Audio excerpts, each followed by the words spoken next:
దేవుని గ్రంథములో నుండి అనేక దినాలుగా సమూయేలు 2వ గ్రంథంలో నుండి మనము దావీదు యొక్క జీవితాలను మనము ధ్యానం చేస్తూ ఉన్నాం.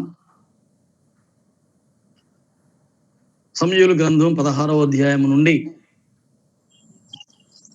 దావీదు యొక్క ప్రవేశం, దావీదు యొక్క ప్రభావం, దావీదు యొక్క పతనం, దావీదు యొక్క పశ్చాత్తాపం, దావీదు యొక్క ఫలితాలు లేక దుష్ఫలితాలు లాగున మనం ఆలోచన చేస్తూ వచ్చాం. దావీదు యొక్క పరాక్రమం, దావీదు పారిపోవుట, ఇవన్నీ కూడా మనం ఆలోచన చేస్తూ వచ్చాం. సమూయేలు గ్రంథము 2వ గ్రంథం 13వ అధ్యాయంలో 3 విషయాలు మనం ఆలోచన చేయబోతున్నాం. 13వ అధ్యాయం వచనము 21 నుండి చదవాలి, కానీ 23 నుంచి చదువుతున్నాను. 23 నుండి వచనం 29 వరకు.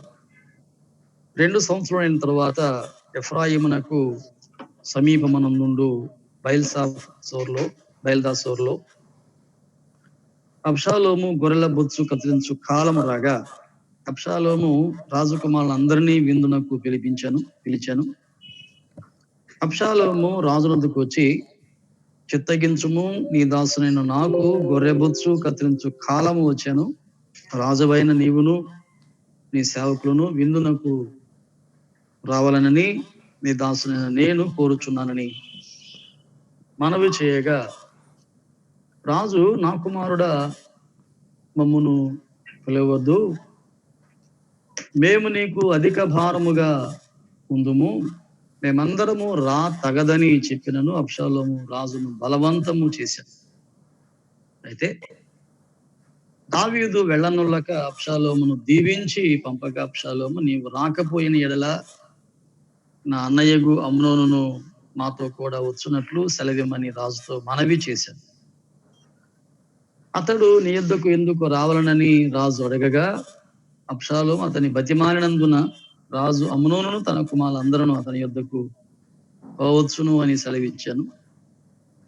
అంతలో అబ్షాలోము తన పనివారిని పిలిచి, అమ్నోను ద్రాక్షారసం వలన సంతోషి ఉండుట మీరు కనిపెట్టి ఉండి అమ్నోనును హతము చేయడని నేను మీతో చెప్పినప్పుడు భయపడక అతని చంపుడి, నేను గదా మీకు ఆజ్ఞించి ఉన్నాను. ధైర్యం తెచ్చుకొని పౌరుషము చూపుడి అని గట్టిగా ఆజ్ఞయించారు. అబ్షాలోము ఇచ్చిన ఆజ్ఞ చొప్పున రాజకుమారులందరూ లేచి తమ కంచెర గాడిదల మీద ఎక్కి పారిపోయిరి. ప్రభు తన వాక్యం మన వినికిడిలో దీవెనికరంగా ఉంచునుగాక. ప్రభునందు ప్రియమైన సహోదరులారా, సహోదరులారా, మనం చదువుకున్న ఈ వచనాలలో అమ్నోను యొక్క దుర్మరణం మనం చూస్తాం. ఈ అధ్యాయాన్ని మనము 2 లేక 3 చిన్న చిన్న భాగాలుగా చేసుకుంటే, మొదటి 22 వచనాలు అమ్నోను యొక్క దుర్మార్గము కనబడుతుంది, లేక డిఫైల్మెంట్ ఆఫ్ అమ్నోన్. 23 నుండి 29 వరకు అమ్నోను యొక్క మరణం లేక death of Amnon. Defilement and death, దుర్మార్గం మరియు దుర్మరణం. 30 నుండి ఇంచుమించు 39 వరకు మనం ఆలోచన చేస్తే మరొక పేరు కూడా మనం పెట్టుకోవచ్చు, అబ్షాలోము లేక దూరమైపోవుట, డిపార్చర్ ఆఫ్ అబ్షాలోమ్. కాబట్టి ఇక్కడ 3 విషయాలు ఉన్నాయి: దుర్మరణం, దుర్మరణం, దూరం. ఇవన్నీ కూడా దావీదు యొక్క పాపాలకు కాన్సిక్వెన్సెస్, దుష్ఫలితాలు. కుమారుల దుర్మార్గమును చూడవలసి వచ్చింది తను బ్రతికి ఉండగానే. కుమారుల దుర్మరణం చూడవలసి వచ్చింది తన హయాంలోనే. కుమారుడు దూరమైపోవడం కూడా చూడవలసి వచ్చింది. ఈ దుర్మార్గం, డిఫైల్మెంట్, ఈ దుర్మరణం, డెత్, ఈ దూరం, ఈ డిపార్చర్, ఈ 3 కూడా దావీదు యొక్క పాపానికి ఫలితాలుగా మనము గుర్తిస్తున్నాం. 11వ అధ్యాయానికి 13వ అధ్యాయానికి చాలా దగ్గర సంబంధాలు కనబడుతున్నాయి. 11వ అధ్యాయంలో ఒక పాపం కనబడతా ఉంది. వ్యభిచారం అనే పాపం కనబడతా ఉంది. 11వ అధ్యాయంలో నరహత్య, మరణం అని కూడా కనబడుతుంది. 13వ అధ్యాయంలో కూడా అటువంటి పాపమే, డిఫైల్మెంట్, తామారు జీవితాన్ని పాడు చేయుట. అక్కడేమో బత్షెబ జీవితం పాడైపోవుట. ఇక్కడ పాడు చేయుట, అక్కడ పాడైపోవుట పదాలను మీరు వ్యత్యాసాన్ని గుర్తించాలి. తామారు యొక్క సహకారం లేకుండానే పాపం జరిగింది. అక్కడ బత్షెబ సహకారంతోనే పాపం జరిగింది. కాబట్టి అక్కడ పాడైపోవుట అని అన్నాను. 13వ అధ్యాయంలోనేమో పాడు చేయుట అనే మాట ఉపయోగిస్తున్నాను. తర్వాత 11వ అధ్యాయంలో ఊరియా నరహత్య చంపబడ్డాడు. ఇక్కడ అమ్నోను చంపబడ్డాడు. కాబట్టి ఇక్కడ 2 పాపాలు కనబడుతున్నాయి. 11వ అధ్యాయానికి 13వ అధ్యాయానికి ఉన్నటువంటి 11వ అధ్యాయంలో విత్తుట, 13వ అధ్యాయంలో విత్తన దాన్ని కోయుట. ఏది విత్తుతామో దాన్ని కోయక తప్పదని ఒక పాఠం 13వ అధ్యాయంలో ఇక వెంటనే దేవుడు అమలుపరిచినటువంటి వాడుగా కనబడుతున్నటువంటి వాడు. 2వ అధ్యాయంలో లేక 10వ అధ్యాయం వరకు దావీదు యొక్క ప్రభావం కనబడుతుంది. 11లో పతనం కనబడుతుంది. 12లో పశ్చాత్తాపం కనబడుతుంది. ఇక దాని సంబంధమైన ఫలితాలు 13వ అధ్యాయం నుండి మన శ్వాస ఆఖరి వరకు దావీదు ఇక అనుభవించక తప్పడం లేదు. 13వ అధ్యాయం 22 వరకు మనము 7 విషయాలు ఆలోచన చేశాం. మోహం అమ్నోని యొక్క బలహీనత, మిత్రం యోహానా దావీదు యొక్క కపటపు స్నేహం, మమకారం దావీదు యొక్క గారాభం లేక మమకారం, దావీదు అమ్నోని యొక్క మోసం, మృగ ప్రవర్తన, అమ్నోని యొక్క మూర్ఖం, ఆ తర్వాత అబ్షాలోం దావీదు యొక్క మౌనం. There are 7 words we have seen on Sunday from this particular section. ఈ 13వ అధ్యాయంలో 22 వరకు మనము 7 విషయాలు ఆలోచన చేశాం. మోహం, మిత్రం, మమకారం, మోసం, మృగం, మూర్ఖం, మౌనం. 23 నుండి మనము చూస్తే 29 వరకు అమ్నోని యొక్క దుర్మరణం మనము ఆలోచన చేస్తున్నాం. అమ్నోని యొక్క దుర్మరణం. అమ్నోని యొక్క మరణానికి కారణం అమ్నోను అనే సత్యాన్ని మనం గుర్తిస్తున్నా, అమ్నోని యొక్క మరణాన్ని లేక చంపినటువంటి అబ్షాలు మనం సమర్థించం. అమ్నోనును సమర్థించం. తామారు జీవితాన్ని పాడు చేసినందుకు ప్రతీకారం తీర్చుకున్నటువంటి ప్రతీకారం, కక్ష సాధింపు తీసుకున్నటువంటి అబ్షాలోమును కూడా మనము సమర్థించాం. యాకోబు రాసిన పత్రికలో మనము వరుసగా ధ్యానం చేస్తా ఉన్నాం. ఇప్పుడు మనం 3 అధ్యాయాలు ముగించేసాం. 12 వరకు వచ్చాం. ఆ అధ్యాయంలో 2వ అధ్యాయంలో చిన్న మాట యాకోబు ఏమంటాడంటే, క్రియలు ముఖ్యం అనే వరుసలో ధ్యానం చేస్తూ 11 యాకోబు రాసిన పత్రిక 2వ అధ్యాయం 11లో వ్యభిచరింపవద్దని చెప్పిన వాడు అబ్షాలోము, నరహత్య చేయవద్దని చెప్పాను కదా. అది మనము నిర్గమాకాండములో మన ప్రియ ప్రభు పరలోకపు తండ్రి ఆజ్ఞలు ఇచ్చి ఏమన్నాడంటే, విచరించవద్దు, నరహత్య చేయవద్దు. అబ్షాలోము ఏమంటాడంటే, ఇది తప్పు కదా అంటాడు.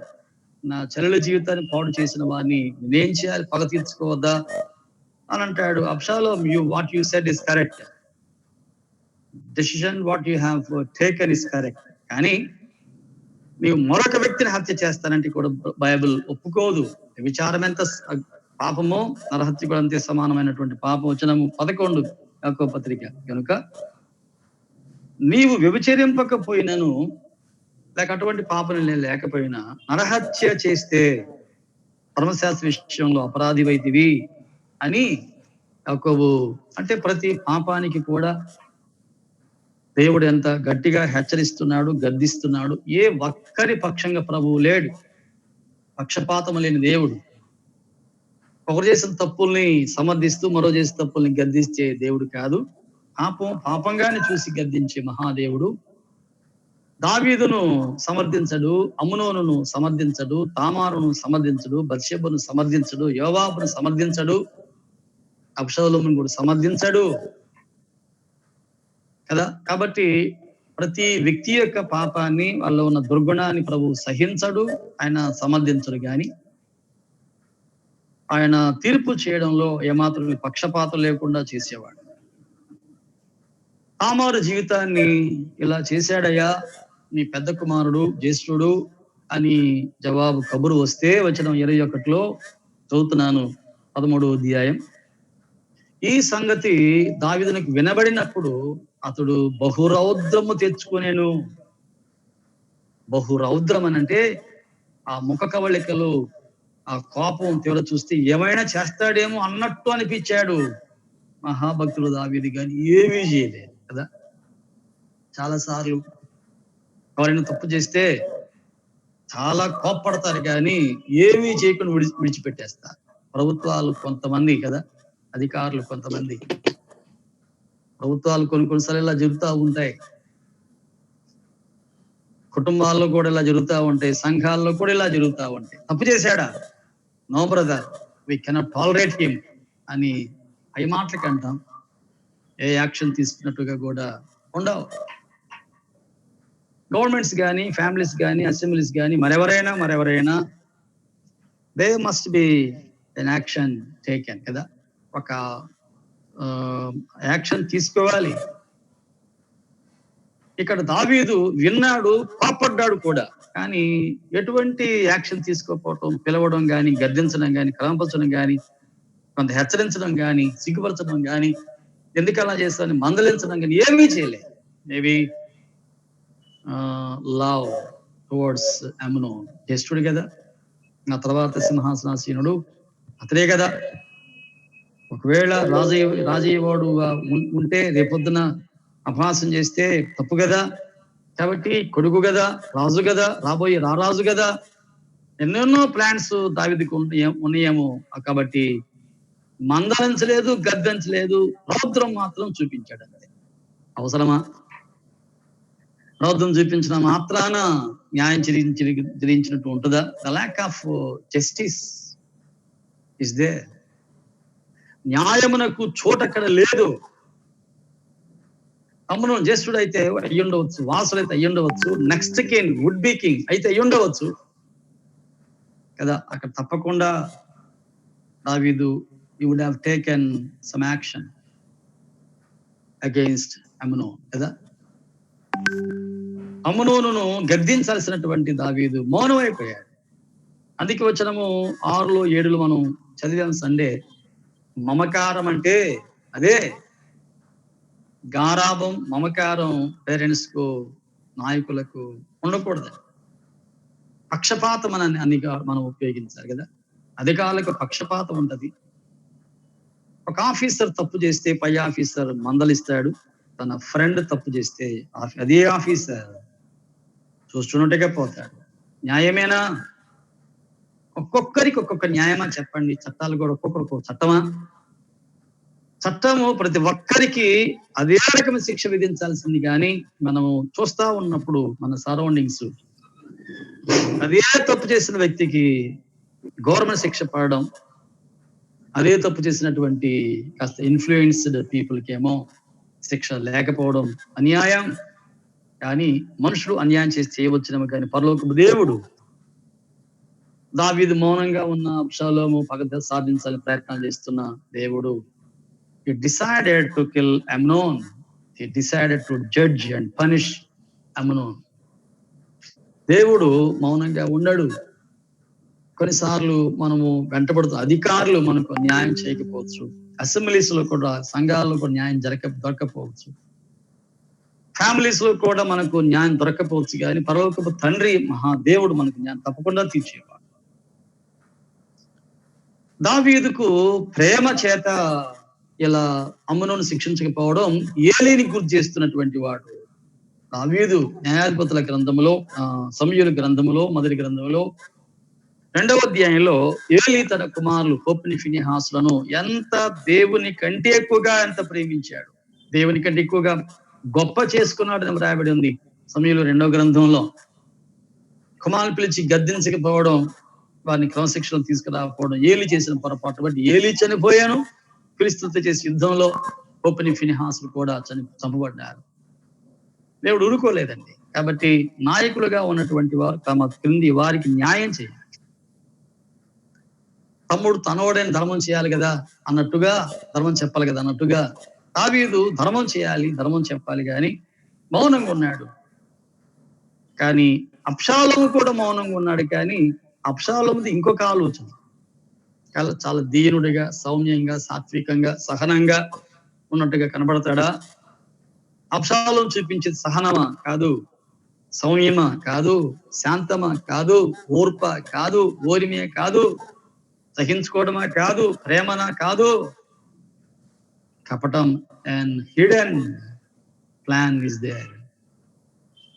He was hiding his mind, his mouth for some other plan, planning కదా, కాన్స్పిరసీ. లోపల పగా ద్వేషం ఉంది. క్లియర్గా రాయబడింది. మంచి గాని చెడ్డ గాని అమ్నోనుతో ఏమీ మాట్లాడలేదనంట కదా.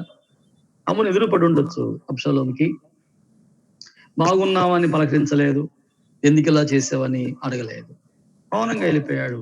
అమ్నోను కూడా ఇక పాపాన్ని అడగకపోయేసరికి అమ్నోను కొంచెం ధైర్యం వచ్చినట్టుగా ఉంది. ఒక చిన్న మాట మనము ఆలోచన చేస్తే ప్రసంగి గ్రంథములో ఒక మాట చూస్తున్నాం. పాపం చేసినప్పుడు ఒక వ్యక్తిని గద్దించకపోతే శీఘ్రంగా శిక్ష కలగకపోవడం చూసి ఇక భయం లేకుండా ఉంటారట కదా. పాపం జరిగినప్పుడు శీఘ్రముగా శిక్ష కలగకపోవడం చూసి ఒక చిన్న వచనం మనం చదువుకున్నాం. ఆ వచనం 8వ అధ్యాయము ప్రసంగి గ్రంథం వచ్చిన 11. దుష్కర్యకు తగిన శిక్ష శీఘ్రముగా కలగకపోవడం చూచి మనుషులు భయము విడిచి హృదయపూర్వకం దుష్కర్యలు చేస్తారు. కాబట్టి దుష్కర్యకు తగిన శిక్ష శీఘ్రంగా పడకపోతే భయం ఉండదు అని అంటాడు ప్రసంగి. మహాజ్ఞాని అయినటువంటి సొలొమోన్ తప్పు చేసిన ఆ తల్లిని శిక్షించాడు, షిమీని శిక్షించాడు, యోవాబును కొనపరిచాడు, అదోనియాని శిక్షించాడు. సొలొమోను యొక్క న్యాయం గొప్పది కదా. అది అందుకనే సొలొమోను ప్రసంగిలో శిక్ష, దుష్కర్యకు తగిన శిక్ష శీఘ్రంగా కలగపోతే మనుషులకు భయం ఉండదు, ఇంకా పాపం చేస్తారని కదా. అమ్నోనును తండ్రి గద్దించకపోవటం, తమ్ముడు గద్దించకపోవటం ఇంకొక్కువ ధైర్యం కలిగింది అమ్నోను కదా.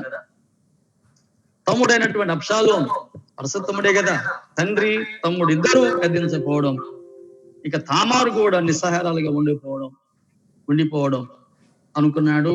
నెక్స్ట్ కింగ్ నేనే కాబట్టి నేను ఏది చేసినా it is right, to my sight is right అని ఒక వాదన ఇక అమ్నోను చేస్తా ఉంటే కదా, మౌనంగా ఉన్నటువంటి వాడు అబ్షాలోము. లేవియకాండం 19వ అధ్యాయం 17లో చూస్తే ఒక చిన్న హెచ్చరిక మనకుంది.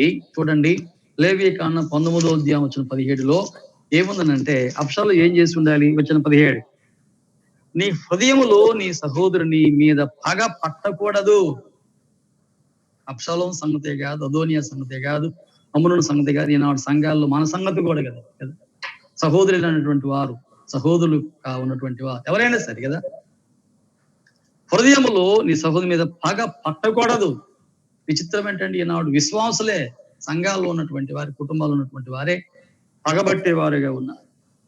యోసేపు మీద అన్నలు, ఇస్సాకు మీద ఉన్నటువంటి కొంతమంది పగబట్టారు. నీ హృదయంలో నీ సహోదరుని మీద పగబట్టకూడదు. నీ పొరుగువాని పాపం నీ మీదికి రాకుండా ఉండాలంటే నువ్వు తప్పక వారిని గద్దించవలెను. అబ్షాలోము వయసులో చిన్నవాడైనా, అమ్నోను వయసులో పెద్దవాడైనా, అమ్నోను చేసిన తప్పును బట్టి వెళ్ళి అమ్నోను అన్న నువ్వు ఎంత తప్పు చేసావని గద్దిస్తే దేవుడు సమర్థించేవాడే కదా.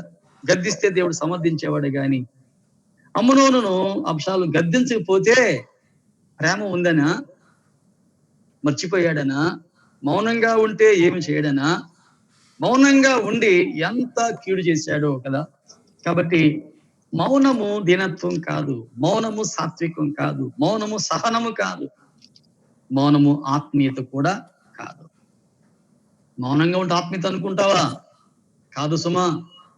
మౌనంగా ఉంటే కొన్ని విషయాలు ఆత్మీయత, కానీ ఈ విషయంలో మాత్రం ఆత్మీయత కాదు కదా. సమగ్ర గ్రంథంలో అదే సొలొమోను 26వ అధ్యాయం 26లో 26 వాడు తన ద్వేషమును కపట వేషము చేత దాచుకును, సమాజంలో వారి చెడుతనము బయలుపరచబడును. అంటే ద్వేషమును కపట వేషము చేత దాచుకున్నాడెవరు? ఈ అబ్షాలోమే. అబ్షాలోము యొక్క మౌనము అంత వాక్యానికి సరిపోదండి. యోహాను రాసిన మొదటి పత్రిక 3వ అధ్యాయం 15లో అలాగే 12లో కూడా చూస్తే కయ్యూనుతో పోల్చవచ్చు అబ్షాలోము. సహోదరుని, తమ్ముణ్ణి, అన్నను చంపినటువంటి వాడు అబ్షాలోము. కయ్యూని యొక్క గుణం అబ్షాలోము కనబడతా ఉంది. మనము ఎటువంటి వారంగా ఉన్నా అలా చేయవచ్చున? గ్రంథములో ఈ పగబట్టినటువంటి వారు చాలా మంది ఉన్నారు. మనం ఇప్పుడు అంత ఎలాబరేటెడ్ థాట్స్ కాదు. ఆది కాండము 26వ అధ్యాయంలో 27లో ఇస్సాకు మీద పగబట్టారు. ఆది కాండంలోని 37వ అధ్యాయం 4లో చూస్తే యోసేపు మీద పగబట్టారు కదా. యోసేపు మీద పగబట్టారు. అంత మాత్రమే కాకుండా ఆది కాండంలోని 27వ అధ్యాయం 41లో చూస్తే అక్కడ ఏశావు యాకోబు మీద పగబట్టాడు. వీళ్ళందరూ బ్రదర్సే. యోసేపు మీద పగబట్టింది బ్రదర్సే. యాకోబు మీద పగబట్టింది బ్రదర్సే. యాకోబు యొక్క మోసాన్ని, అబద్ధం దేవుడు సమర్థించలేదు. ఏశావు యొక్క పగను కూడా దేవుడు సమర్థించలేదు. మనం గుర్తిస్తున్నాం. మోసం సమర్థించడు, అబద్ధం సమర్థించడు, చంపుతానంటే కూడా సమర్థించడు. సంఘంలో కూడా అంతే కదా. ప్రతి సహోదరుని పట్ల దేవుడు కన్ను పెట్టి చూస్తాడు కదా. ఎవరిని ఆయన సమర్థించేవాడు కాదు. హేరోది యొక్క పాపాన్ని యోహాను గద్దించిన కారణాన హేరోదియా యోహాను మీద పగబట్టారట. మార్క్స్ 6వ అధ్యాయం 19లో మనం చదువుతా ఉన్నటువంటి వారు. కాబట్టి పగబొట్టుట అనేది దేవుడు సమర్థించిన ప్రతీకారానికి దేవుడు చోటు. పగ తీర్చడం నా పని, లివిట్టుమి, నాకు అప్పగించండి, నేను ప్రతిఫలం ఇస్తాను కదా. ఈ అబ్షాలోము మౌనంగా ఉన్నది భక్తి గలవాడా కాదు, మోకరిస్తాడా కాదు, రాజుకు చెప్తాడా కాదు, సోదరుని అడుగుతాడా కాదు. నువ్వు చింతించొద్దమ్మా, ఊరుకుండమ్మా, నేను కూడా ఊరుకుంటానమ్మా అని చెప్పాడు. ఇక తామారు, నాన్నకి కోపం రాలేదే అనుకుని ఉండవచ్చు. అమ్నోను కూడా ఏమి చేయలేకపోయాడు, నన్ను హెల్ప్లెస్, హోప్లెస్, యూజ్లెస్ అని చులకన భావం కూడా చూసి ఉండొచ్చు. మా నాన్నగారు నా పక్షంగా ఉన్నాడు అని కూడా అమ్నోను మర్చిపోయి ఉండవచ్చు. దావీదు యొక్క మౌనం నేరమే, అబ్షాలోము యొక్క మౌనం నేరమే. ఇలా సాగుతా ఉంటే వచ్చిన 23 నుంచి మనం ఆలోచించిస్తున్నాం. Not forgotten, even not forgiven. మర్చిపోలేదు అబ్షాలోము, క్షమించలేదు అబ్షాలోము. ఇటువంటి వారు సంఘాలు కనబడతారు. ఒక బ్రదర్ ఏ తప్పైనా ఎప్పుడైనా చేస్తే, ఒక సిస్టర్ ఏ తప్పుని ఎప్పుడైనా చేస్తే మర్చిపోవద్దా, క్షమించవద్దా? మత్తయి సువార్త 6వ అధ్యాయం మనం చూస్తున్న ధ్యానాలవే. We need to forgive others. If we are forgiven as the Lord forgive us, we need to forgive others కదా. తండ్రి మనం క్షమించిన ప్రకారం, అపరాధాలు క్షమించిన ప్రకారం కదా, మనం ఇతరుల అపరాధాలను క్షమించాలి. మత్తయి సువార్త 18వ అధ్యాయంలో ఉన్నటువంటి సత్యం అదే. క్షమిస్తున్నామా? ఇక్కడ అబ్షాలోము మర్చిపోలేదు, క్షమించలేదు. వచనము 23లో చూస్తే చూడండి, 23వ వచనం. 2 సంవత్సరాలు అయిపోయింది. చాలా గ్యాప్ తీసుకున్నాడు, లాంగ్ కదా, చాలా టైం తీసుకున్నాడు. 2 సంవత్సరాలు గడిచిపోయింది అంటే ఆల్మోస్ట్ మర్చిపోయి ఉంటారు. 2 సంవత్సరాలు అయిపోయిన తర్వాత అంటే పూర్తిగా మర్చిపోయిన తర్వాత అమ్నోను యొక్క ద్వేషం కానీ, అదంతా మర్చిపోయిన తర్వాత ఇంతకాలం within 2 years he made a plot, he made a plan beautifully. ఒక ప్రణాళిక. వచనం 22లో పగ, 23లో ఒక ప్రణాళిక కదా. పగతో కూడుకున్నటువంటిది అబ్షాలోం. ఒక ప్రణాళిక లాంగ్ టైం. ఈ దీర్ఘకాలము ప్రార్థన చేయడం కాదండి, ఒక ప్లాన్స్ మీద ఉన్నాడు. నవ్వుతూనే ఉన్నాడు, కూర్చుంటూనే ఉన్నాడు, పలకరిస్తూనే ఉన్నాడు. అందరూ కలిసి భోజనం చేస్తున్నారు. రాజకుమారులు భోజనం చేస్తారు కలిసి వాళ్ళ దగ్గర. 9వ అధ్యాయంలో మెహబెస్ చెప్పినటువంటి మాట అదే కదా. అందరు కలిసి భోజనం చేస్తున్నారు, ఆడుకుంటున్నారు, పని చేసుకుంటున్నారు, మర్చిపోయారు. అమ్నోను కూడా మర్చిపోయాడు. అమ్నోను అబ్షాలోము ఇక మర్చిపోయి ఉన్నాళ్లే అనుకున్నాడు. కానీ మనసులో నివురు కప్పిన నిప్పులాగా ఉంది అబ్షాలోము యొక్క మనసు. రేగిపోతా, పై ప్రేమ పై పోతగా పలకరిస్తున్నటువంటి వాడు ఎవరనంటే అబ్షాలోము. ఇటువంటి వారు కూడా సంఘాల్లో ఉన్నారు. పైకి మాత్రమే దేశం లోబెట్టుకొని పైకి మాత్రమే పలకరిస్తూ, నవ్వుతూ, వందనాలు చెప్తూ పలకరిస్తూ ఉంటారు. పాపం చాలా ద్వేషం పెట్టుకునేటువంటి వారందరూ అబ్షాలోము వంటి వారే. వచనము 22లో పగ ఉంది. 23 నుండి లేక 27 వరకు ప్రేమ ఉంది అని చెప్పలేం, కానీ అది పైన ప్రేమ.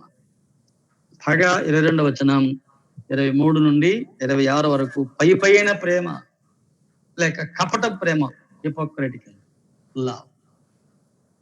వచనం 22లో and hidden desire and hidden hatredness.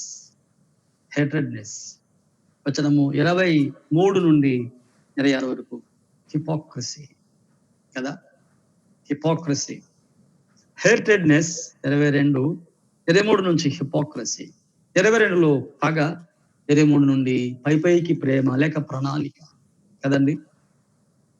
ఏం ప్రణాళిక చూద్దాం. చూడవచ్చునము 2 సంవత్సరాల తర్వాత ఎఫ్రాయిమునకు సమీపమందుండు బయల్దాసోరులో అబ్షాలోము గొర్రెల బొచ్చు కత్తిరించు కాలం ఎప్పుడు వస్తుందా కనిపెట్టుకున్నటువంటి వారు. గొర్రెలు బొచ్చు కత్తిరించే కాలం అంటే పెద్ద పండగ. సమూయేలు గ్రంథం 25వ అధ్యాయంలో నాబాలు చేస్తే విందు చేస్తా ఉంటే దావీదు వ్యక్తులను పంపిస్తే అక్కడ దావీదుకు నాబాలు చాలా గాయపరుస్తూ మాట్లాడాడు.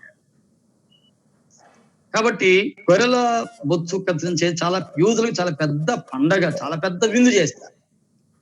ఎక్కువగా గొర్రెలు ఉంటాయి. ఆ ఉన్ని తీస్తే ఆదాయం బాగా వస్తుంది, చాలా పెద్ద ఆదాయం, లక్షల బిజినెస్. కాబట్టి ఇక ఆ సంతోషంలో ఆ ప్రాంతం మొత్తానికి వారు భోజనాలు పెడతారు. దానికోసం అబ్షాలోం కనిపెట్టుకున్నాడనంటే తనలో ఉన్న కోపం, తనలో ఉన్న పగ ఎంతకాలం ఉందనంటే చాలా 2 సంవత్సరాలైనా కోపం చల్లారలేదు, పగ తీరలేదు. ఇటువంటి వ్యక్తులు లోకంలో ఉంటారంటే వదిలేదు, అది కూడా నేరమే. ఇటువంటి వ్యక్తులు సంఘాల్లో కూడా ఉన్నారనంటే ఎంత ఆశ్చర్యం అండి. 1 year అయింది ఆ బ్రదర్ని ఈ బ్రదర్ దూషించి, ఇంకా మర్చిపోడే. ఆ సిస్టర్ని ఈ సిస్టర్ గాయపరిచి సంవత్సరమైంది, ఇంకా మర్చిపోదే. ఇది క్రైస్తవ్యమా? ఇది నమ్మిన తత్వమేనా? నమ్మిన వారి యొక్క లక్షణమేనా? సంవత్సరాల తరబడిగా పగలు సాధిస్తున్నామని అంటే కదండి, విశ్వాసకి ఇది ఎంత తగింది కాదు. ఎఫెసీ పత్రికలో 4వ అధ్యాయంలో పౌలు గారు చెప్పినటువంటి మాట ఏంటంటే, కోపపడండి గాని పాపం చేయొద్దు. ఒకవేళ మీరు తప్పు చేస్తే సూర్యుడు అస్తమించే లోపు మీరు వారితో సమాధాన పడాలి. 29వ వచనం లేక 26, పొరుగువానితో సత్యమై మాట్లాడవలను, కోప పడుడి కానీ పాపం చేయకూడదు. సూర్యుడు అస్తమించే వరకు మీ కోపం నిలిచి ఉండకూడదు, అపవాదికి చోటు ఇవ్వవద్దు అన్నాడు పౌలు గారు. అపవాదికి చోటు ఇవ్వవద్దు. అబ్షాలోము ఇక్కడ అపవాదికి చోటు ఇచ్చాడు.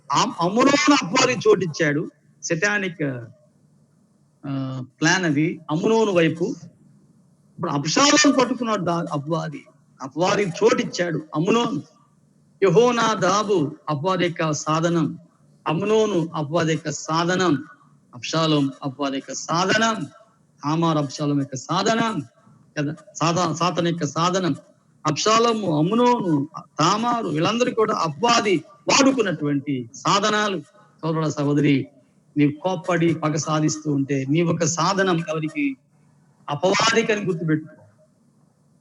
మర్చిపో, క్షమించు. మర్చిపోగలమా? నెవర్. క్షమించగలమా? నెవర్ బ్రదర్, నెవర్ అని గట్టిగా ఏం తప్పు చేయనట్టు మాట్లాడతారే కదా. ఆలోచన చెయ్యండి. మన పాఠాలు ఇక్కడ తేట కనబడతా ఉన్నాయి. దీర్ఘకాలపు ద్వేషాలు పెట్టుకొని సమాధాన పడకుండా వందనాలు చెప్పుకోకుండా ఉండే ప్రబుద్ధులు, బోధకులు మరలా సంఘాలు బోధలు చేస్తున్నారు మళ్ళీ కదండి. న్యాయమైన ప్రార్థన చేస్తున్నారు, పాటలు పాడుతున్నారు. సరైన పశ్చాత్తాపము కనబడడం లేదు. ఇటువంటి వారికి ప్రభువే మాట్లాడును కదా. 23వ వచనంలో 2 సంవత్సరాలైన తర్వాత ఎఫ్రాయిమునకు సమీపందుండు బయల్దాసోర్లో అబ్షాలోము గొర్రెల బొచ్చుకు నుంచి కాలం రాగా అబ్షాలోము రాజకుమారులందరినీ విందుకు పిలిపించాడు. విందులు పెద్ద ఆయుధాలుగా ఉన్నాయని చాలా మంది కదా. ఈ అబ్షాలు ఎప్పుడు విందు చేసినా ఏదో ఒక కాన్స్పిరసీ అంటే కపటం ఉంటుంది. 15వ అధ్యాయంలో వచ్చిన 11లో విందుకు పిలిచి 200 మందిని సమకూర్చి దావీదు మీద ఒక కుట్ర ప్రారంభం చేశాడు. ఈ అబ్షాలోమే కదా. విందు పిలిచాడు అని అంటే something there hidden conspiracy in the mind of Absalom కదా. అబ్షాలోమ్ యొక్క మనసులో ఏదో ఒక కపటం ఉంటది. కాబట్టి ఇక్కడ విందు చేశాడు కదా. విందు చేసి 15వ అధ్యాయంలో కూడా విందు చేశాడు. 15వ అధ్యాయంలో విందు చేసి 13వ అధ్యాయంలో విందేమో సహోదరుని గాయపరచడానికి, చంపడానికి. 15వ అధ్యాయంలో ఏమో సింహాసనాన్ని ఆక్రమించడానికి కదా. సింహాసనాన్ని ఆక్రమించడానికి. 13వ అధ్యాయంలో సహోదరుని గాయపరచడానికి, 15వ అధ్యాయంలో సింహాసనాన్ని ఆయన వశపరచుకోవడానికి. ఇటువంటి వారు సంఘాల్లో ఉన్నారు, కుటుంబాల్లో ఉన్నారు కదా. వారి సహోదరుని గాయపరుస్తారు, నాయకత్వాన్ని మీద కన్ను పెడతారు. ఇటువంటి వారు అందరూ అబ్షాలోములే. వారికి కావాల్సింది సహోదరుని గాయపరచడమే కదా. విందుకు పిలిచారు. అదోనియా కూడా ఇటువంటి ప్లాన్ వేసుకున్నాం చూడండి. రాజుల మొదటి గ్రంథం 1వ అధ్యాయంలో అదోనియా కూడా రాజు అవ్వడానికి ప్లాన్ వేసుకొని వారందరి సింహాసనం మీద కన్నుంది. 41వ వచనంలో 1వ అధ్యాయము రాజుల మొదటి గ్రంథం 41వ వచనం అధ్యాయంలో అదోనియాను పిలిచిన వారందరూ విందులో ఉండగా కదండి. విందులో ఉండగా విందు ముగియబో సమయం వారి చప్పుడు వినబడింది. కాబట్టి ఇక విందులో ఉన్నటువంటి వారు విందు అంటే భోజనం పెట్టి పాపం చేయిస్తున్నారు. బిలాము కూడా చెప్పిన బోధదే కదా. భోజన ప్రియులు ఇశ్రాయేలీయులు కదా. షిత్తీము ప్రాంతంలో మోయాబు వారి చేత భోజనాలు వడ్డించి పాపం చేయించినటువంటి వాడు బిలాం. ఏదెన్ తోటలో పండిచ్చి అపవాది పడేసినటువంటి వాడు హవ్వను, ఆదామును. కాబట్టి విందు వలన, ఈ భోజనాల వలన యెహోషాపాతు, అహాబులు కూడా ఈ భోజనాల దగ్గరనే వారు చాలా హత్తుకుపోయారు పాపం చేయడం. మీకాయ అనే ప్రవక్తని చెమ్మని కొట్టడానికి కారుకులు. కాబట్టి ఈ విందులు చాలా ప్రమాదమే కదండి. ఈ విందుల వలననే ఈ కరోనా వైరస్ వద్దని ప్రభుత్వం వారి యొక్క భయం కదండి. కాబట్టి విందులకు దూరంగా ఉంటే చాలా మంచిదే. విందుకి పిలిచాడు ఈ అబ్షాలోము. విందుకు పిలిచినటువంటి వారు కొంతమంది ఉన్నారు కదా. అలాగైతే విందులు మనకు కొంత పాఠం నేర్పుతున్నటువంటివి, మనకు చాలా పాఠం నేర్పుతున్నాయి. దానియేలు గ్రంథం 5వ అధ్యాయంలో కూడా ఒక విందు ఉంది. ఉంది. రాణుల్ని, ఉపపత్నుల్ని, అధిపతులను అందరిని పిలిపించుకొని దేవుని మందిరంలో ఉపకరణాలతో వారు తిని తాగడానికి సిద్ధపడ్డారట. మనం చదువుతా ఉన్నాం. వారు అటువంటి వారే కదా. అందుకే దేవుడు టెక్కెలు పార్సులని గోడ మీద రాయించి బెల్షస్సరుని హతమార్చినటువంటి వాడు. ఇందులో పాపం ఉంది అనే భయం యోబుకు ఉంది. కాబట్టి 1వ అధ్యాయంలో వచ్చినము 5 తన కుమారులందరికీ కదా అరుణోదయమున లేచి దానములు అర్పించి హృదయములో దేవుని దూషించారేమో అనే భయం, అలాగే వారిని పవిత్రపరచడం కూడా మనం చూస్తా ఉన్నాం. కాబట్టి ఇలాగున ఆ భోజనము పెట్టి ప్రాణం తీయటం కదా. ఇక్కడ వ్రాయబడిన మాట వచనము 23లో విందులోకి పిలిచనంటే ఆ మరణానికి పిలిచనని వ్రాయబడి మనం అర్థం చేసుకోవచ్చు. యెషయా గ్రంథములో 5వ అధ్యాయం వచనం 12 చూస్తే ఒక చిన్న మాట మనం జ్ఞాపకం చేస్తే, యెషయా గ్రంథం 5వ అధ్యాయం వచనం 12లో ఒక చిన్న మాట మనం చదువుతున్నాం. 5వ అధ్యాయం వచనం 12 ఏమని? సితార వారు స్వరమండల తమ్మరి సన్నాలను వాయించుచు ద్రాక్షరసం త్రాగుచు విందు చేయుదురు గాని యెహోవా పని యోచింపరు. కొరింథీ సంఘంలో కూడా విందులు ఎక్కువైనాయి, అందుకే తగాదాలు ఎక్కువైనాయి, గొడవలు ఎక్కువ, అల్లర్లు ఎక్కువైనాయి. విందు వలన అబ్రహాం కుటుంబంలో శారాకు హాగరుకు చాలా పెద్ద సమస్యలు అయినాయి కదా. ఇక విందు నష్టం కలిగిస్తా ఉంది. పిలిపించినటువంటి వాడు ఇక్కడ పిలిపించింది, విందు పిలిపించింది మరి ఆకలి తెచ్చడం కోసం కాదు కదా. దావీదు కుమారుడైనటువంటి అబ్షాలోము చేసినటువంటి టెక్నిక్ మనం చూస్తా ఉన్నాం కదా.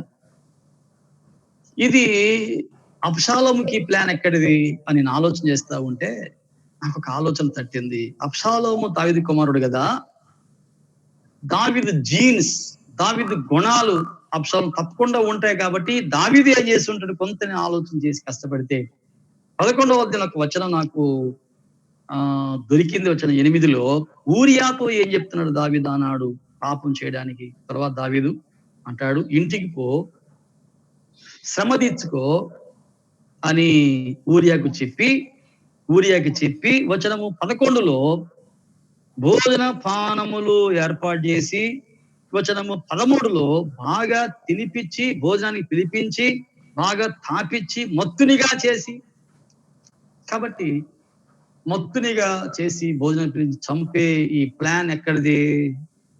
ఆనాడేమో దావీదుకు అబ్బాది నేర్పాడు, ఈనాడే అబ్షాలోము దావీదు దగ్గరే నేర్చుకున్నాడు. The way of doing sin is learned from his father.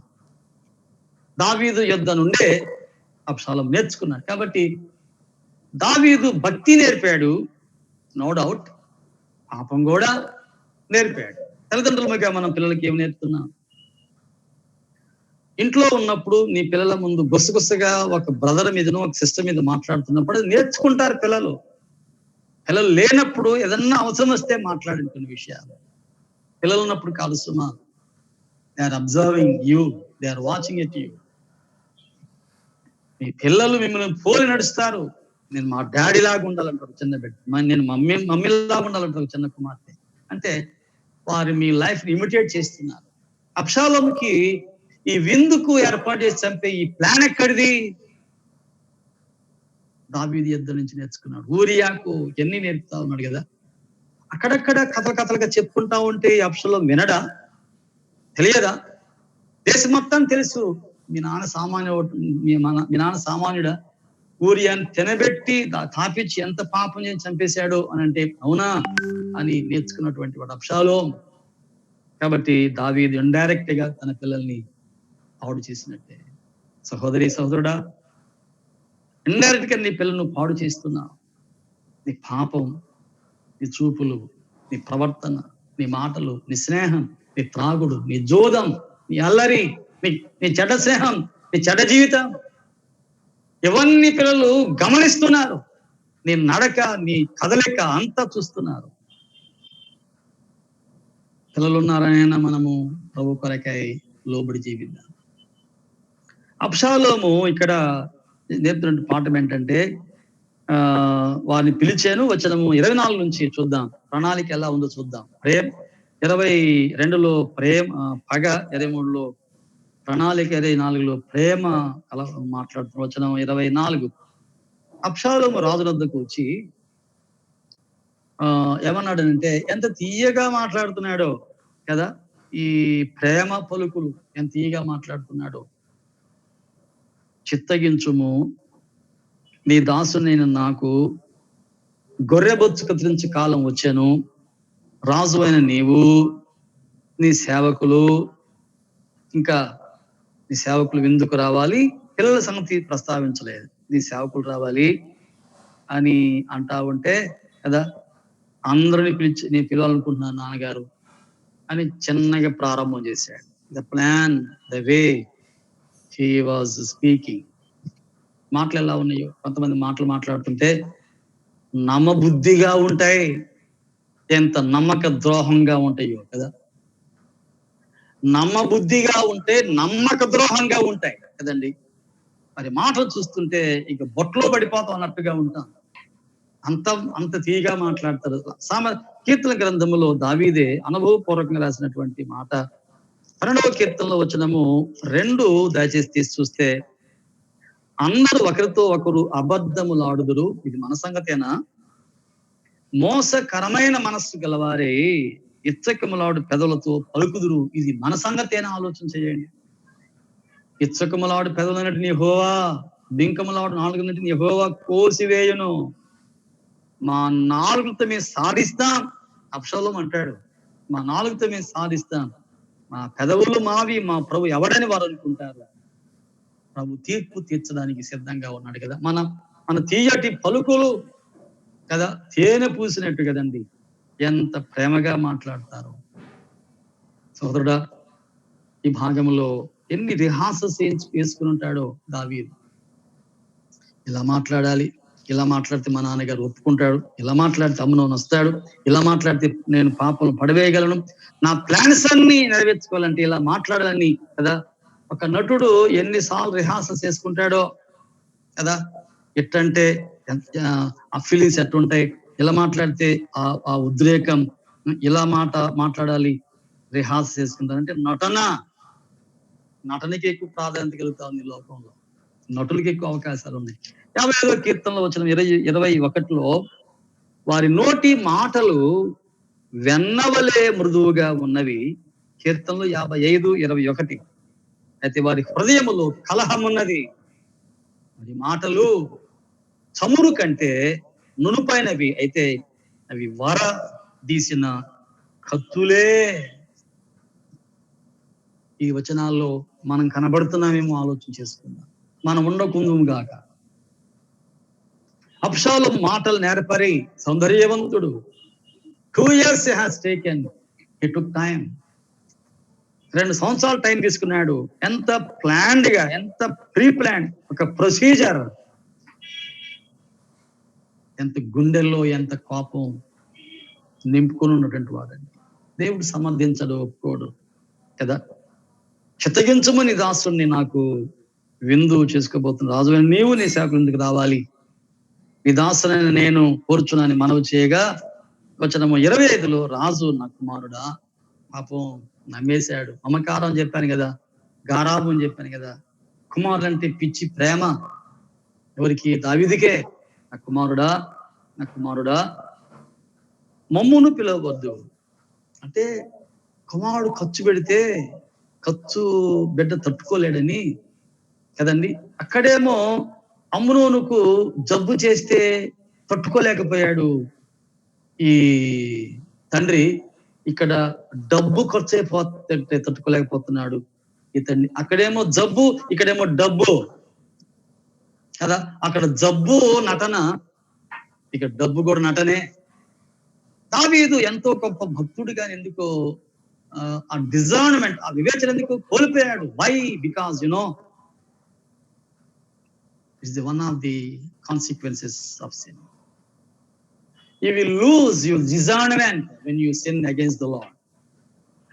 Let me say once again, you will lose your discernment when you sin against the Lord. నువ్వు పాపం చేసినప్పుడు ఆ వివేచన కూడా నువ్వు కోల్పోతావు. దావీదు అది కోల్పోయాడు.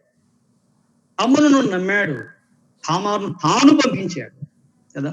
ఇక్కడ అబ్షాలోము నమ్ముతున్నాడు కదా. పాపం ఎంత శక్తి కలిగింది, ఎంత పెద్ద విశ్వాసం, ఎంత పడద్రోయదు. కుమారుడా, నువ్వు రా తగదు. ఫైనాన్షియల్ బర్డెన్ తన బిడ్డ మీద పట్టకూడదని ఆ తండ్రి యొక్క ఆలోచన. నేను రాను, మేము రాను, ఎందుకంటే మేము వస్తే నీకు ఖర్చు అవుతుంది, నీకున్న ఆదాయం కొద్దిగా. అంటే ఆ దావీదు యొక్క ఆలోచన ఏంటంటే, బ్రతికుండగానే ఇదిగో ఈ ఫలాలు, ఈ ఆస్తి అంతా మీకు అని చెప్పి పనిచేశాడు తన కుమారులకి అందరికీ. దావీదు అబ్షాలోము కొన్ని గొర్రెలు ఉన్నాయి, వాటి ద్వారా ఇన్కమ్ వస్తా ఉంటది. దావీదు యొక్క ప్రేమ ఎంత గొప్ప ప్రేమ అంటే, నీ డబ్బును కూడబెట్టుకో, నా కోసం ఖర్చుపెట్టొద్దని చెప్పి నమ్మి మాట్లాడుతుంటే కదా, బలవంతం చేసి మాట్లాడుతున్నాడు. అబ్షాలోం ఈ బలవంతం వెనక ఎంత ప్రమాదం ఉందో, ఎంత ప్రమాదం ఉందో. 19వ అధ్యాయంలో ఆ వ్యక్తి వెళ్ళిపోతా ఉంటే ముసలివాడు ఒకడు వచ్చి బలవంతం చేస్తే ఎక్కడ నువ్వు తినద్దు అని ప్రభువు చెప్పాడు. కానీ అక్కడ ఆ వ్యక్తి తినడానికి ఇష్టపడ్డాడు. 19వ అధ్యాయం 7లో బలవంతం చేసి భోజనం పెడితే అది పెద్ద సమస్య అయింది కదా, బలవంతం. కాబట్టి బలవంతము కొన్నిసార్లు మనకు నష్టం అండి. మనం దూరంగా ఉండడం చాలా మంచిది. వచనము 26లో అయితే దావీదు వెళ్ళనొల్లక అబ్షాలోమును దీవించి, ఎవరిని దీవిస్తున్నాడు ఈ తండ్రి గారు? ఒక నరహంతకుని దీవించి, మన చేతులు ఒక నరహంతకుని దీవించే చేతులుగా మారిపోయాయి మన భక్తిహీనత వలన. నన్ను క్షమించాలి. మన చేతులు నరహంతకుల్ని దీవించే చేతులుగా మారిపోయే మన భక్తిహీనత వలన. సంఘాల్లో, కుటుంబాల్లో కూడా అంతే కదా. ఒక మోసగాన్ని దీవించాడు ఇస్సాకు, ఒక అబద్ధికుని దీవించాడు ఇస్సాకు. యాకోబు దగ్గరికి వస్తే ఏశావు అనుకొని మొత్తం దీవించేశాను, ఇంకేం లేవు ప్రభు, ఏం లేవయ్యా దీవెనలు అంటాడు. ఏశావుతో పాపం కదా. అక్కడ ఏశావుని చూస్తే జాలేస్తుంది. దీవెనలని సంపాదించింది ఎవరనంటే యాకోబు. మోసగాడు, అబద్ధికుడు. నిజంగా అబద్ధం చెప్తే మోసాలు వస్తాయా? మోసం చేస్తే దీవెనలు వస్తాయా? నెవర్. నీ మోసం, నీ అబద్ధాలు ఎప్పుడు దీవించావు. యాకోబు ఇప్పుడు దీవించబడ్డాడంటే తన పాపాన్ని ఏడ్చి ఒప్పుకున్నప్పుడు దీవించబడ్డాడు. అదే ఏడుపు, దుఃఖం ఏసావు లేదు కాబట్టి దీవించబడ్డాడు. సంఘాలు ఎవరిని దీవిస్తున్నాను? గాడ్ బ్లెస్ యూ బ్రదర్ అని అంటాం, ఆ వ్యక్తి ఎంత దుర్మార్గుడో. గాడ్ బ్లెస్ యూ సిస్టర్ అని అంటాం, ఆమె ఎంత దుర్మార్గుడాలో. కొంత వివేచన కలిగి ఉందా? దీవించడం అంటే ప్రార్థన కదండి. ప్రార్థన ఒక సపోర్ట్ ఎవరికి ఇస్తున్నాం? సంఘాల్లో, కుటుంబాల్లో, సమాజంలో. ఒక భ్రష్టుణ్ణి దీవిస్తే ఒక భ్రష్టునికి ఆశీర్వాదం కలుగు చేసేటట్టుగా మాట్లాడవచ్చునా? కాబట్టి మన ఓటు ఎవరికి వేయాలి? యోగ్యమైన జీవితం లేనటువంటి వారికి వేయాలి. మన ప్రార్థనలు ఎవరికి? మన దీవెనలు ఎవరికి? మన సహకారం ఎవరికి? మన సపోర్ట్ ఎవరికి? యోగ్యంగా ఉన్న వారికి.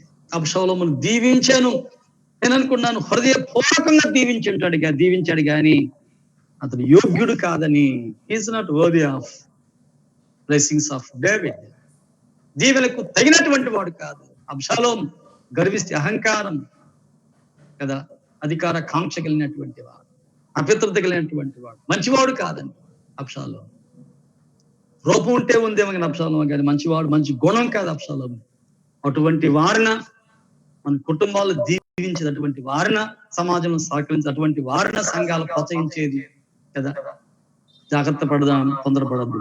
దీవించి మేము రాతగదు, అతనికి సహకారంగా ఉన్నాడు, మొండి తిరస్కారం చేశాడు. అది ఒక రకంగా మంచిదే. పోతే బాగుండేది అనిపిస్తుంది నాకైతే కదా. పోతే ఈ అమ్నోని యొక్క మరణం తప్పేదేమో. మరలా ఇలా కూడా అనుకున్నాను, పోతే దానిని కూడా అప్పుడే చంపి ఉండేవాడేమో. రెండు రకాలైన ఆలోచన ధ్యానం చేస్తూ ఉన్నాను ఈ రోజు. పోతే బాగుండేదేమో, అమ్నోను తప్పించేవాడు అంటే మళ్ళా అనిపించింది, పోతే దావీదును కూడా చంపేవాడేమో ఈ హంతకుడు. ఇప్పుడేమో అమ్నోనును 14-15 అధ్యాయం దావీదునే చంపడానికి పూనుకున్నవాడు. కాబట్టి ఈ నరహంతకుని యొక్క గుణం ఎప్పుడైనా చంపేకునేటువంటి వారు సమాజంలో ఉండడం చాలా చేడపుడుగులండి. సంఘాలు కూడా ఎటువంటి వారు ఉండకూడదు కదా. మనం చూస్తున్నాం, పంపగా వచ్చిన 26వ వచనం, నీవు రాకపోతే తెలుసు ఈ అబ్షాలోం తెలుసు, మా నాన్న రావడం అని తెలుసు, మా చేత డబ్బు ఖర్చు పెట్టించడం మా నాన్నకి ఇష్టం ఉండదని అప్పుడప్పుడు అనుకుంటాం కదా. అంటే దావీదు యొక్క బలహీనతలన్నీ వీరికి ఆయుధాలుగా, వీక్ పాయింట్స్ అని చెప్పుకున్నామే.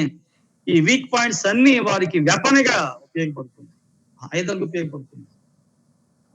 ఉపయోగపడుతున్నాయి. మా నాన్న రాడండి, మరి ఎట్లా అంటే ఇది ఆసరాగా తీసుకొని ప్లాన్ నేను సక్సెస్ చేసుకుంటా. నువ్వు రాకపోతే నా అన్న జ్యేష్ఠుడు, వారసుడు, నా అన్న ఈ మాట అంటున్నప్పుడు నటనగా అంటున్నాడేమో కానీ అబ్షాలోము నరనరాల్లో రక్తం ఊడికుంటుంది కదా. తన చెల్లెలు తామారు నాన్న నాన్న అని బతిమలాడికి వదిలిపెట్టలేదు అమ్మ. అదే పదం ఇప్పుడు కఠినంగా కర్కశంగా వాడుతున్నాడు. నాన్న తామారుకు అనే నాకు అనే దుర్మార్గుడు భ్రష్టుడు చంపకుండా ఉంటానని చెప్పి లోపల ఎంత ఉడికిపోతున్నటువంటి వాడు అబ్షాలోము. పాపం గ్రహించలేకపోయాడు దావీదు. కొన్నిసార్లు కొంతమంది కోపాలను గ్రహించరు, ఫేస్ లో చూపించరు. పెద్ద నటులోళ్ళు కదా, వాళ్ళకి పద్మశ్రీ అవార్డులు ఇస్తే మంచిది. పెద్ద పెద్ద నటన, వారేమో మూవీస్ లో ఉన్నారు, మనం వీళ్ళే నిజ జీవితంలో ఉన్నటువంటి నిజ జీవితంలో నటించేవారు. వారైనా పర్లేదండి, మూవీస్ లో ఉన్న వారైనా కాస్త నటించి తర్వాత హ్యాపీగా ఉంటారు. నిజ జీవితం నటించే వారిని ఇంకేమని చెప్పాలా? ఫేస్ లో కూడా ఫీలింగ్స్ చూపించకుండా ఉన్నటువంటి మేధావులు సమాజంలో, సంఘాలు, కుటుంబాల్లో కనపడుతుంది కదా. ఇక్కడ మనం చూస్తా ఉన్నాం, నువ్వు రాకపోతే నా అన్న జ్యేష్ఠుడు మా అందరికి పెద్దోడు కదా, అమ్మును మాతో కూడా పంపించవా? ఇక్కడ నుండి ఒక మంచి సత్యం ఏంటంటే, చిన్న చిన్న ప్రయాణం చేయాలంటే కూడా తల్లిదండ్రుల పర్మిషన్ తీసుకోవడం అనేది ఎక్కువ వారికి ఒక మంచి అలవాటు అండి. Good model. ఈనాడు ఇటువంటి ఆచారం మనకు ఇళ్ళలో లేవు. బజారు పోయేటప్పుడు కూడా చెప్పి పిల్లలు లేరు, ఎక్కడికి పోతున్నా కూడా చెప్పి పిల్లలు లేరు కదా. ఇష్టారాజ్యమైన పిల్లలు ఎక్కడికి పోయేవారు అంటే నీకెందుకో అని అంటున్నారు. చెప్పాలన్నీ చెప్పాలి నీకు. ఇక్కడ చూడండి, అబ్షాలోము అడుగుతున్నాడు. ఏమని అడుగుతున్నాడంటే, అమ్మునోను తీసుకెళ్ళొచ్చా నానా అంటే, ఒక అన్నను ఒక తమ్ముడు అని తీసుకెళ్ళడానికి కూడా పర్మిషన్స్ కావాలన్నా. What obedience it is? Is it obedience? No, it is just pretending. నటన విధేయత కదా. విధేయుడిగా ఉన్నట్టు నటిస్తున్నటువంటి వాడు ఇక్కడ అబ్షాలోము. ఈనాడు నటనలో మేధావులుగా తీరిపోయారు కదండి మన పిల్లలు. చాలా వరకు పిల్లలే కాదు, చాలా మంది కదా. అప్పుడు జ్యేష్ఠుడైన పంపించమని అంటే, ఎందుకు అన్నాడు పాపం దావీదు. ఇంకా నమ్మలేదండి, ఇంకా పాపం అర్థం కాల దావీదుకు. ఎందుకు? కాదు నాన్న, పంపునానా వచ్చిన 20 ఏళ్ళు పంపునానా ఫలితంలో ఆడుతుంటే పాపం అమాయకుడు దావీదు అమ్నోనును తన చేతులారా పంపించాడు. No suspected. ఆనాడేమో తామారును పంపించాడు చేతులారా. బలి పశువుగా వధశాలకు పంపాడు ఆనాడు అమ్మును తామారును. ఇప్పుడు కూడా వధశాలకు బలి పశువుగా ఇప్పుడు అమ్మును. అక్కడేమో చెల్లెల్ని జీవితం పాడవటానికి ఇండైరెక్ట్ గా దావీదే కారకుడు. ఇప్పుడు అన్న జీవితం పాడవటానికి చచ్చిపోవడానికి ఇండైరెక్ట్ గా దావీదే కారకుడు. అంటే ఎంత వివేచన లేకుండా పంపిస్తున్నాడు దావీదు. మన పిల్లల్ని పంపించేటప్పుడు కాలేజీకి కానీ, స్టడీస్కి కానీ, వివాహ విషయాల్లో కానీ ప్రార్థన చేయము. అయ్యా ప్రార్థన చేయి, సంబంధం నచ్చిందని, మంచి సంబంధం అని పరిగెత్తి బోర్ల పడద్దు. చదువులు కూడా అంతే, ఉద్యోగాలకు కూడా అంతే, రచనలు కూడా అంతే. త్వరపడి పరిగెత్తద్దు. బిడల భవిష్యత్తు కోసం అని ఎంతో తిప్పబడుతుంటాం కానీ ఆలోచన చేయండి. ప్రార్థన చేయండి. ప్రభు చిత్తమైతే మరి చదువులు మనకి వద్దండి, మరి వ్యాపారం మనకు వద్దు, మరి ఆస్తులు మనకు వద్దు, మరి కట్నాలు వద్దు, వారి కానుకలొద్దు, మరి అవసరాలు ఏమొద్దు, వారి వస్తు వాహనాలు ఏమొద్దు.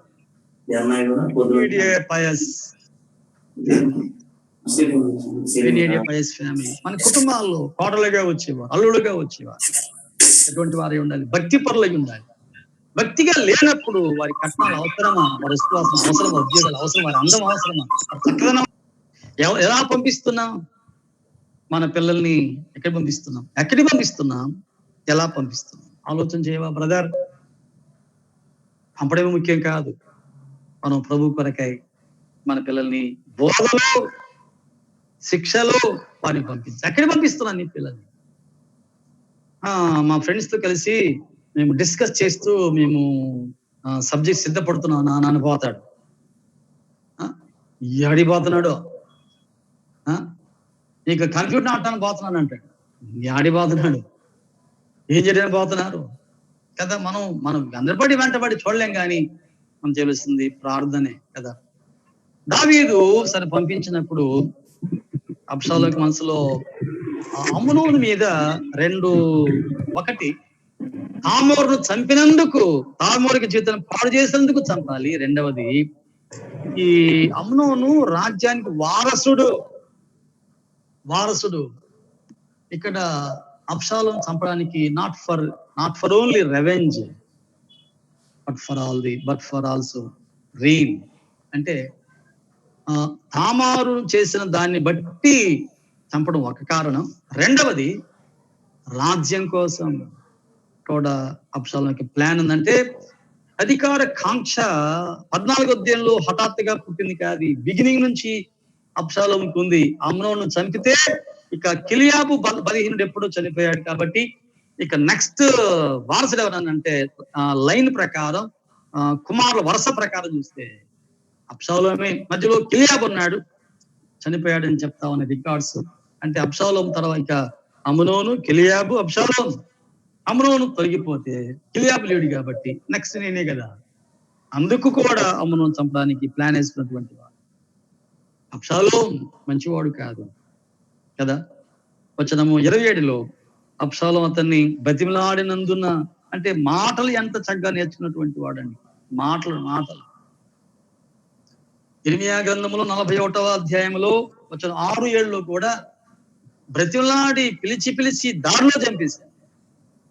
కాబట్టి కయ్యూను కూడా అటువంటి వాడే కదా. పొలములో మాట్లాడుతూ చంపేశాడు. అంటే కొంతమంది మాటలు ఎంత నేర్పరితనంగా మాట్లాడతారు. వచనం 28లో అంతలో అబ్షాలోము తన పని వారిని పిలిచి, పనివారు వీళ్ళెవరంటే ఏం చెప్తే చేసేవాడు. చెయ్యాలి, యజమాని చెప్పినప్పుడు చేయాలి, కానీ పాపం కూడా చేస్తావా? ఆనాడు అహీమెలకు దావీదు సహాయం చేశాడని సౌలుకు చెప్తే సౌలు అన్నాడు 22వ అధ్యాయం 1 సమూయేలు గ్రంథంలో, అతన్ని చంపమన్నారు. వచ్చిన 17, కానీ వారు మేము చంపలేమయ్యా అన్నారు. కానీ దోయేగు వచ్చి వారిని చంపేశాడు కదా. దోయేగు వచ్చి వారిని చంపేశాడు. నిజమైనటువంటి సేవకులేమో సౌలు చెప్పినా కూడా సౌలు మాటకు లోబడలేదు.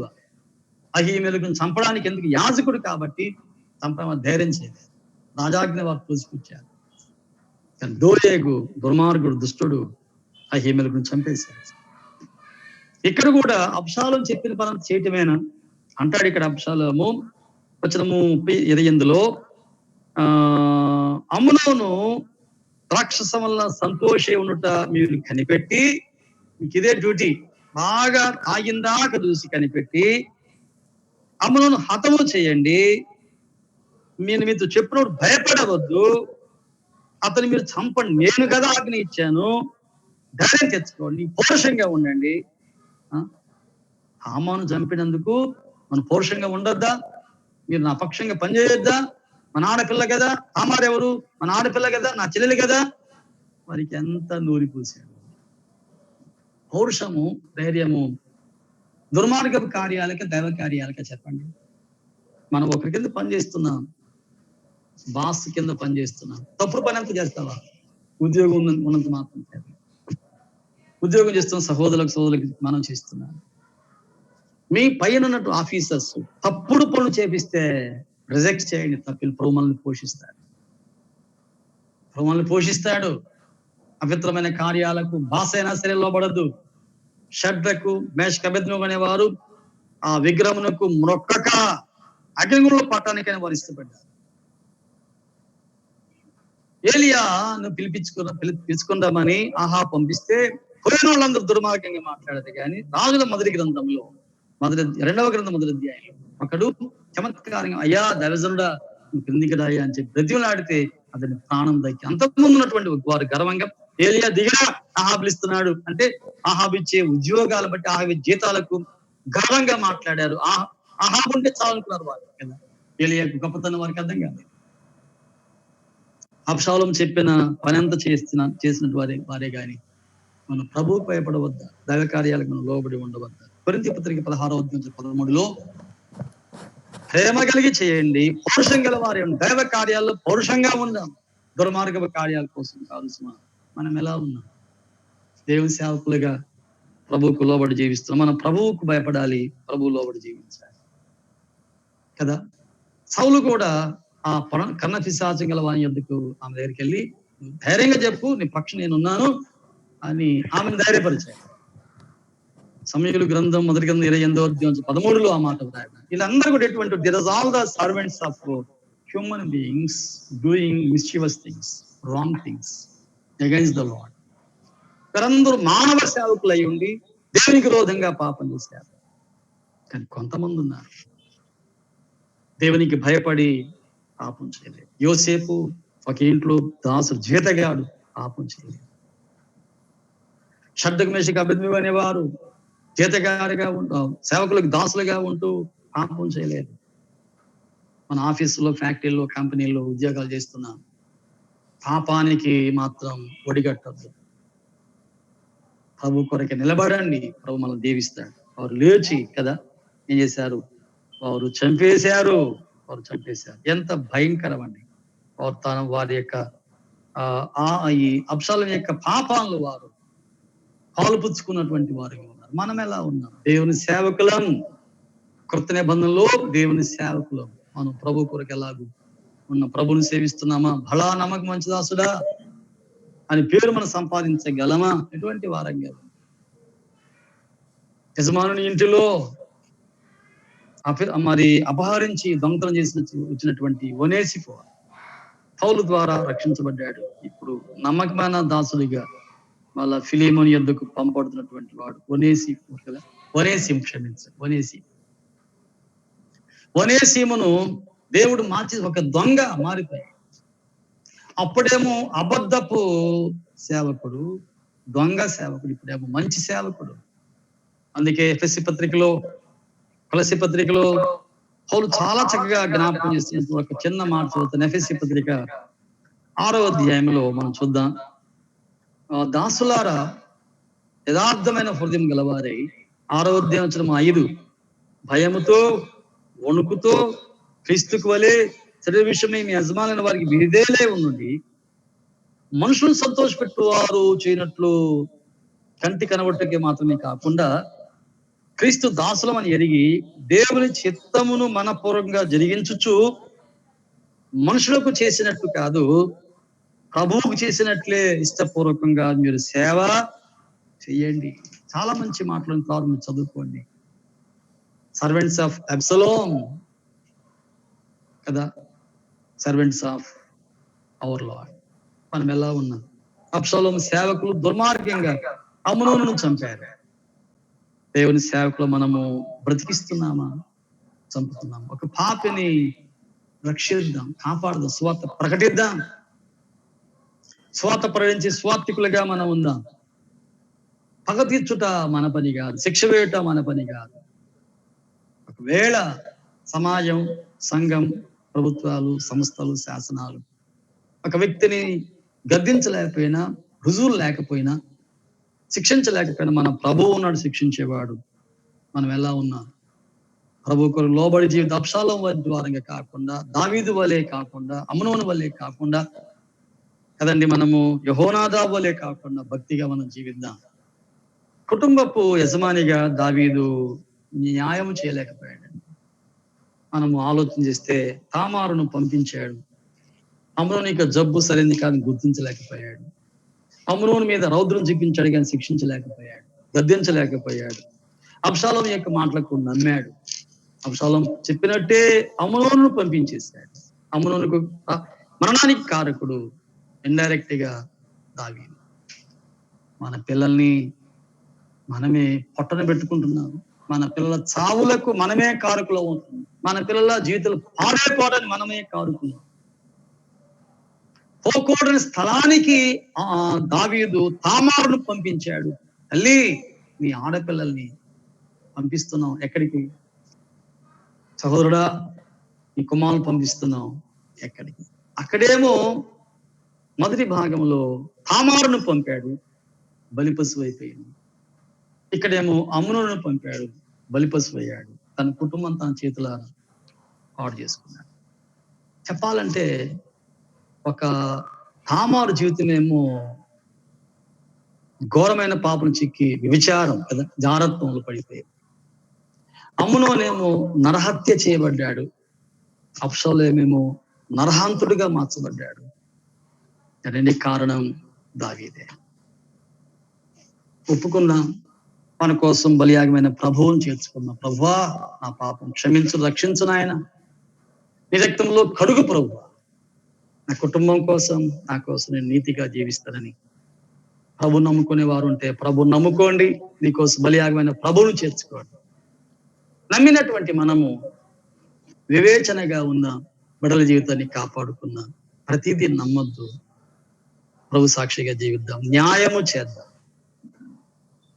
యోగ్యులైనటువంటి వారిని దీవిద్దాం. ప్రభు తన తలంపులు మన కొరకు దీవెనకరంగా ఉంచును కాక. ప్రార్థన చేస్తాను. మహాగణుడవు దేవా, సర్వాధికారమైన తండ్రి, మీ స్తోత్రం చెల్లిస్తూ పూజిస్తున్నాం. నాయన, న్యాయమును చేయగలిగిన వారిగా ప్రతి మాట మా తండ్రి వివేచన కలిగి మేము పరిశీలన చేసేవారిగా, యోగ్యులను మాత్రమే దీవించే వారిగా, యోగ్యులను మాత్రమే సమర్థించే వారిగా దీవించమని వేడుకున్నాం. తల్లిగా, తండ్రిగా మా కుటుంబ బాధ్యత కూడా ప్రభావం నేర్పించమని, ఆయన సమాజంలో కూడా న్యాయం జరిగించండి. అంశాలు మీకు విని పనివారు జీతాల కోసమా, బహుమానాల కోసమా వారు చేస్తున్న పని, మీ పని చేస్తున్న సేవకులుగా మీ కొరకు నమ్మకంగా జీవించి ప్రభు దయచేయమని, ఇంకా మా ప్రియుల కుటుంబాలు ఎవరు రక్షించబడలేదా ప్రభు రక్షించమని, నయం పొందమని మీ చేతికి అప్పగించుకుంటూ యేసు ప్రభు నామమున ప్రార్థించి వేడుకుంటున్నాం తండ్రి. ఆమేన్.